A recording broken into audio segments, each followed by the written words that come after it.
isang araw sa maliit na bayan ng Santa Lucia, may isang batang lalaki na nagngangalang Juan. Si Juan ay isang simpleng bata na mahilig mangarap at maging masaya sa maliit na mga bagay.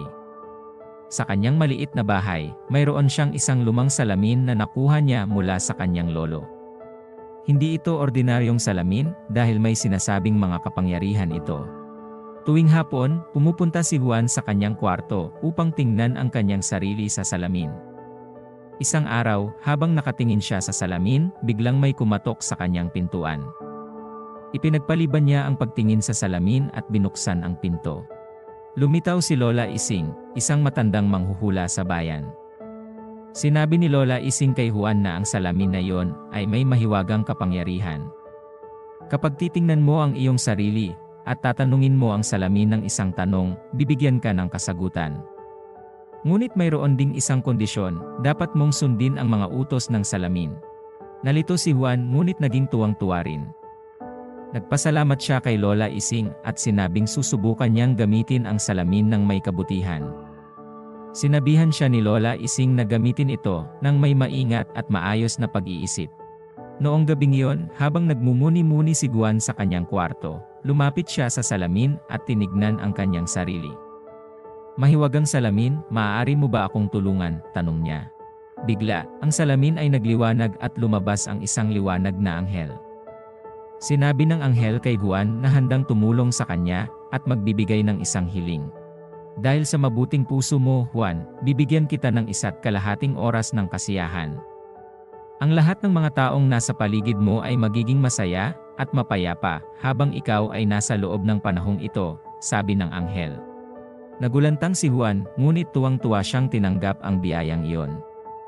Agad niyang ginamit ang kanyang oras ng kasiyahan para ibahagi ito sa ibang mga bata sa bayan. Naglaro sila ng sipa, nagtampisaw sa ilog, at nagkwentuhan sa ilalim ng malaking puno. Habang ang mga bata ay naglalaro, napansin ni Juan na ang mga tao sa paligid ay naging masaya rin. Nagtawanan sila, nagyayakapan, at nagkakasama.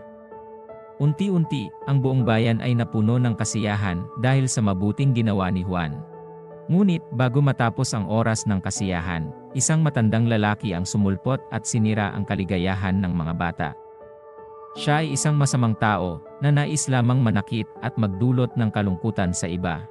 Si Juan, na nagtataglay ng kahit na kaunting natitirang oras ng kasiyahan, ay lumapit sa salamin at nagtanong, "Mahiwagang salamin, paano ko matutulungan ang mga bata, ang buong bayan na makalimutan ang kanilang kalungkutan?"